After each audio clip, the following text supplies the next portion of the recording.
Sa pagpapatuloy ng ating pendulum animation, ang gagawin natin ngayon i-clean up natin tong rough sketch ng character na ginawa natin, no? So, sa pagkakataong ito, gagamit tayo ng tinatawag na line tool or yung paintbrush tool. So, yun yung mga madalas na tools na gamitin para mag-clean up ng ating character. Pero bago muna yon, ang gagawin natin, yung character roughs na layer na matatagpuan dito right here, we're going to lock that and then we're going to add another layer.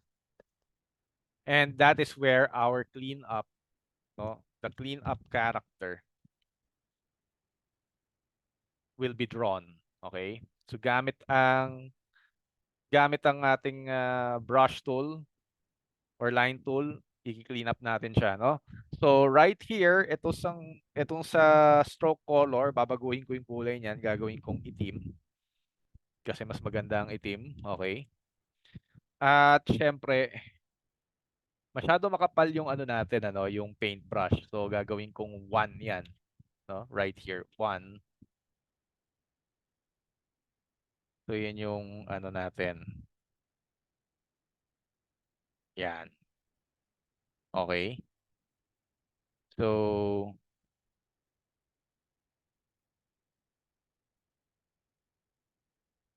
ayan, ganyan siya, no?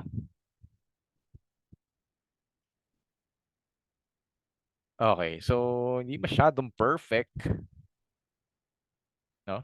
Hindi masyadong perfect yung ating drawing. Hindi na lang natin masyadong papagandahin. Pero mamayang konti, makikita mo pinapaganda ko na naman siya, no? So, lagi ako nagsasabi ng hindi ko na siya pagagandahin, pero mamayang konti mauusi ako, pagagandahin ko naman siya ulit. Pagagandahin ko na naman yung drawing ko. So, okay, so here's the nose. O, ayan, ganyan na lang. Ayan, kagaya niyan, pinapaganda ko na naman. Di ba?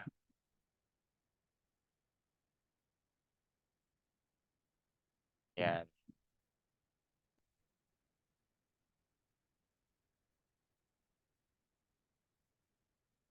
kagaya niyan. Paano bang gagawin ko dyan sa bibig niya?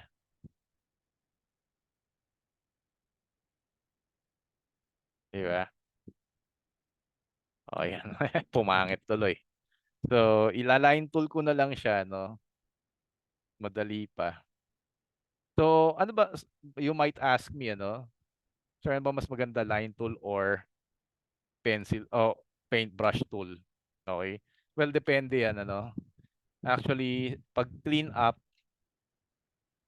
mo yung drawing mo, yung rough sketch mo, it's a combination of both. It's the paintbrush tool and the line tool.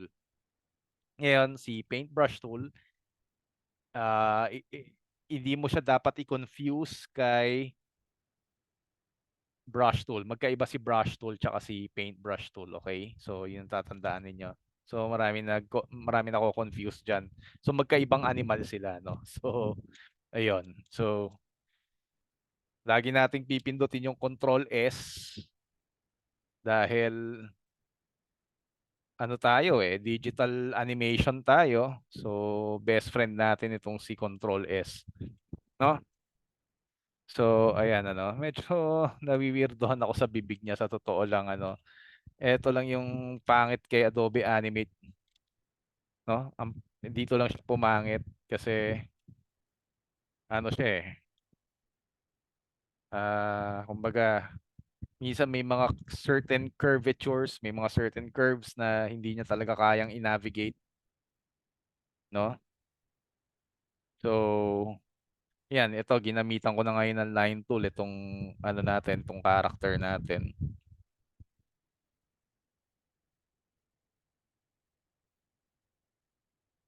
O yan, sige, sige. Yan, pwede na yan. Tapos, eto siya.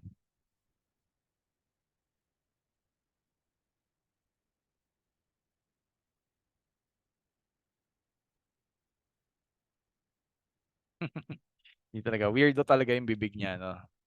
Hanggang doon lang talaga yung kaya ni Adobe Animate, no? Hindi siya kasing galing ng mga painting software kagaya nila Photoshop, nila Krita. Napaka-limited ng kanyang capability pagdating sa illustration. Pero nagagawa naman ng paraan, no? So, ayan, nakikita ninyo, gumagamit na ako ng line tool.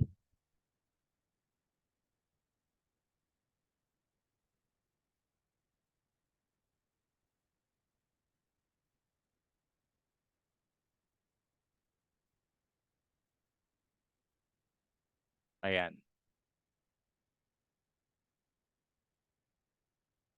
Okay. So, ganda, no? Kita nyo may rough sketch na green tapos may clean up na black. So, nakakadagdag sa appeal ng ating character actually.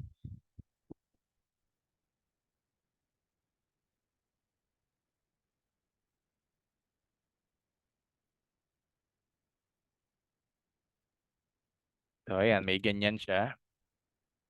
Lagyan natin ng konting fold kasi maarte tayo. Ayan.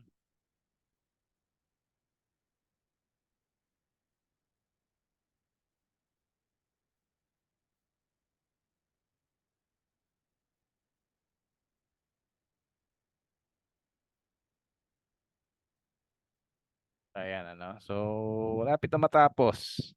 Tapos mamayang konti, after natin tong i-clean up,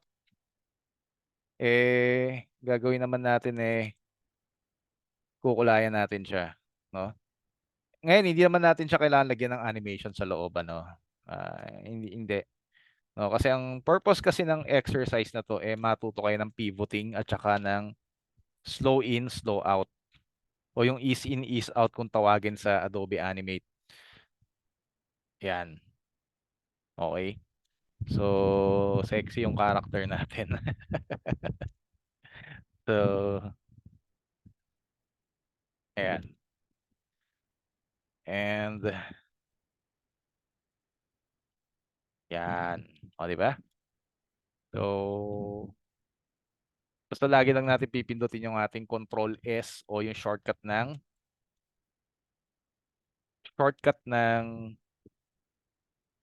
save. Okay? So, ganyan siya. At ito yung okay. So, parang ano siya naka tight shorts siya, no? So, medyo mas conservative looking siya kumpara kay Miley Cyrus.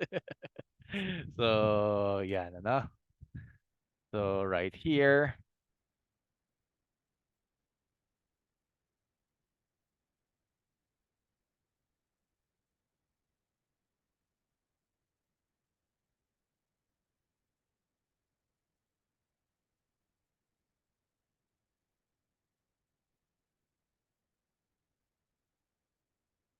yan, no? So, ganyan, ano? Yun yung paa niya.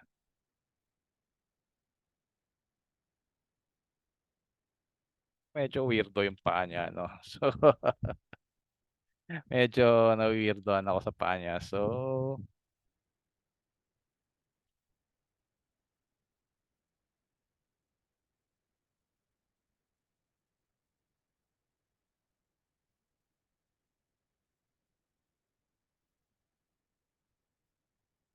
yan,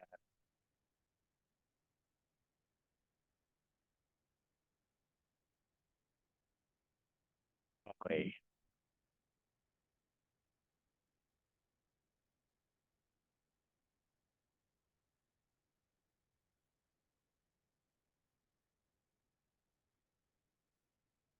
Okay. So, gumanda naman yung paa niya, no? Isa sa mga pinakamahirap i-drawing yung paa, lalo na pagka semi-realistic yung pinag-uusapan natin. Okay. So, ayan siya. At, ayan.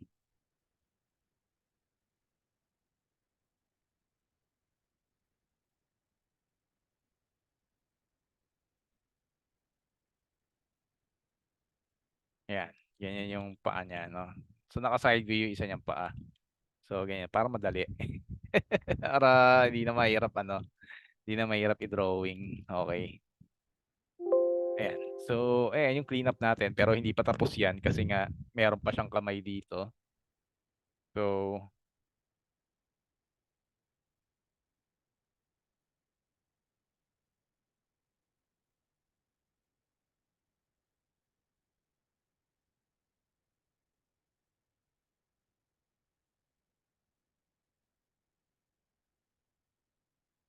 yan ano. So, hawak niya yung string. Tapos dito,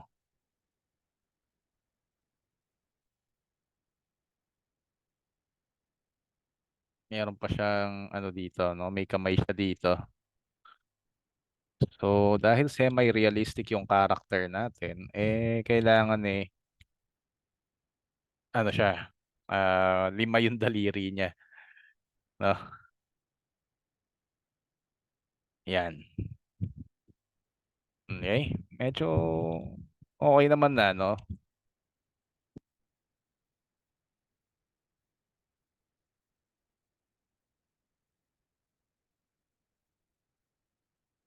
Alright. So, ita mo naman, ano?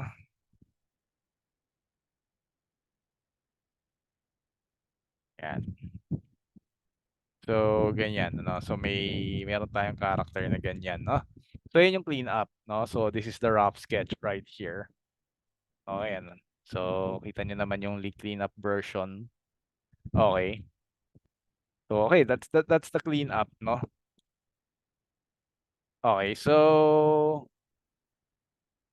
now, we're going to color this character. Okay, so it's up to you kung ano yung gusto nyong color. You don't necessarily have to imitate my character. You can make your own character na nagsiswing. Okay, medyo mukhang napalaki yata yung kanyang, ah, mukhang napalaki yung kanyang kamao, no? Mukhang hindi siya feminine-like, no? Para siyang mananapak. So minsan ayan na sinasabi ko na OC na naman ako. So ayan.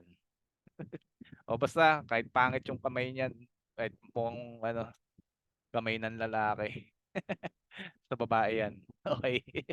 So ayan yung clean up ng ano natin. Yan yung clean up version, no, ng ating rough sketch na ginawa kanina. Adjust lang natin 'to. Yan. Okay. So, yan, no? Yan yung clean up version ng ating ginawa kanina. At kung napapansin niyo, nag-umpisa tayo sa rough sketching kasi ganun talaga. Okay? So ngayon, gagawin natin, kukulayan natin tong character na to. Tama? Siyempre. Okay? Ayan. So, okay, kulayan natin yung character. No? So, let's say brown yung hair niya. Okay? Gumamit tayo ng paint bucket. Okay? So make sure na pag sinelect yung character ninyo, ganyan yung lumalabas, ano? Fine dots. May mga tuldok na lumalabas, no, pag sinelect niyo. Otherwise, kapag ka naka-object drawing kasi yan, may mga square na lumalabas. In that case, pindutin niyo lang yung Control B. Control Beta. B as in beta. So, Control B para maging ganyan siya at para makulayan siya. Okay? So, ngayon, ito yung medyo tricky na part kasi marami talagang nagkakaproblema sa kulay. Okay? Basta Control B lang para makulayan ninyo. Yung paint bucket, okay, select nyo yan, yung paint bucket. Tapos make sure, pag na-select nyo yung paint bucket, i-select niyo yung gap size. Sabihin na natin, mag-experiment kayo, either close small gaps, close medium gaps, close large gaps. So, subukan natin si close medium. Ayan, gumana siya. No? Gumana yung close medium gaps natin. Okay, tapos dito tayo sa ano ba gusto nating kulay ng balat niya, flesh. Oh, flesh. Yan, okay. Pwede natin ibahin yung kulay nung isa no? Medyo mas dark flesh 'yon, no? Pwede naman. Gusto ninyo, no? Pwede naman 'yon, pero pwede namang wag na lang. Pwede namang wag na lang, no? Okay. Yan. So, yan, flesh. Okay, so kita ninyo may mga nalampasan tayo rito, no? Mga hindi ayan, nakita niyo yan, tumatago siya dun sa mata. So, gamitan natin close large gaps. Ayun, ganun pa rin. So, ibig sabihin may butas yan dyan. Yan.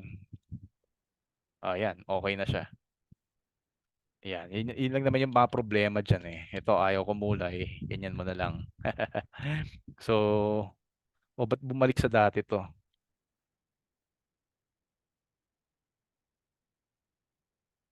Ayan, okay na. Then, kulayan natin yung legs.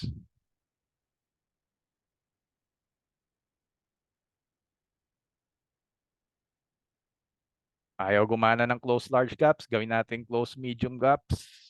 Close small gaps pala, sorry. So, ayan, So, yan yung ating character. Unti-unti na siya nagkakakulay. Kulayan natin ng orange yung bibig niya.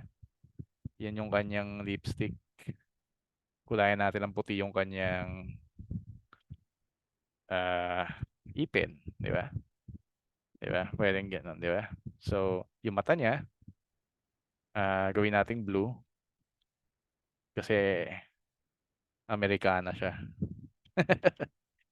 Hindi, biro lang. So, oy, oy, oy. Ayan. So, ganyan, So, at yung kilay, syempre gawin natin yan, simple drawing right there. Oh, magandang illustration na ginawa natin, no? Okay, ayan. Nako, nakulayan ko pati yung niya, sando niya. So, ngayon, kulayan natin, gawin nating pink 'yan. Ah, kahit anong kulay, basta bala kayo. Ayan, okay. Then siguro gray yung shorts niya. Okay, so ganyan. Okay. So, yan, ganyan yung kulay niya. Okay.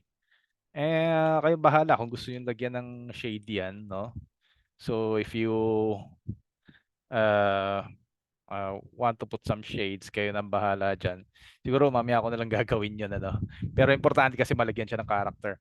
Ngayon, ito yung problema, no? May nakikita kayong problema.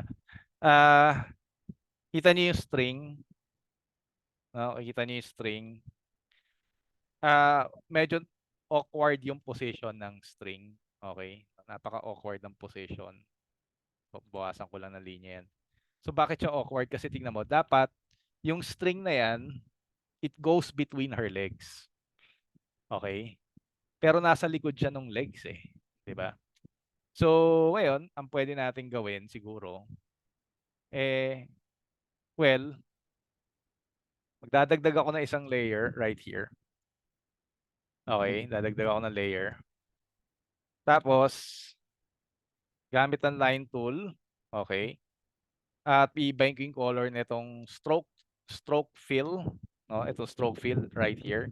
At i-eyedropper ko to. Boom. So, dito ako maglalagay ng string. Okay, gaano ba kapal tong string na to?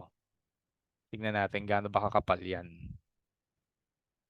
Kasi ang kapal niyan ay 10, no? 10.30. Gawin na lang nating 10.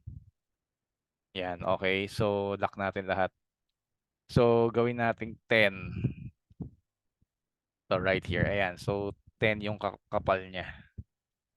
So, ngayon, merong awkward situation right here. No? So, hindi siya sumasakto dun sa legs. Okay. So, isa siyang, ayan, hindi siya sumasakto. Kahit i-resize mo siya, hindi siya sumasaktong ganyan. Okay. So, ang gagawin natin dito sa line na to, i-convert natin siya into an ink.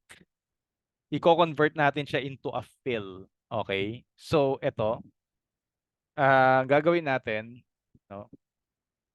Pwedeng pindutin natin yung modify. Tapos, meron ditong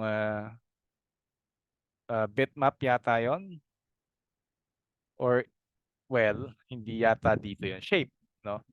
Ito pala, under modify, shape, and then convert lines to fills. Ibig sabihin, magiging fill siya. Naalala nyo tong nandito sa boxes dito. Ito, stroke color, nakasulat.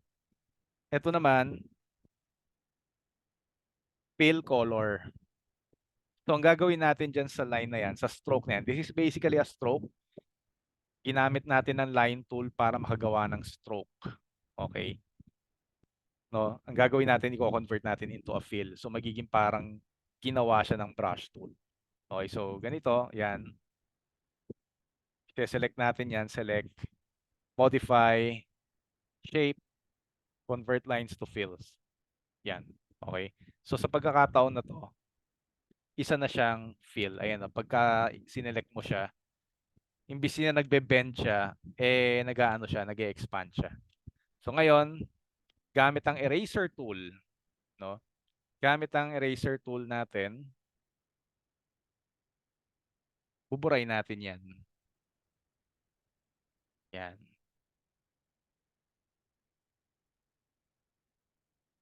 Yan yung daya dyan.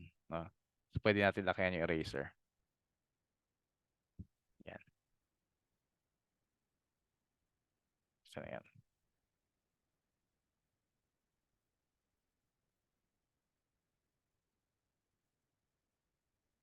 So isa na siyang fill ngayon, hindi na siya stroke.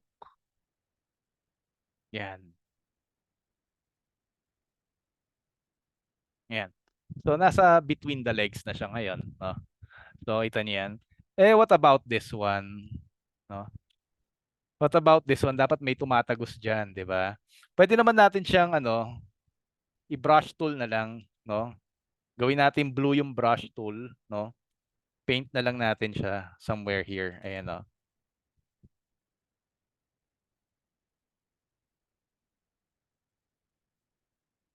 Yan. Okay. Tapos ilagay natin siya dito. Yan. Pwedeng ganyan.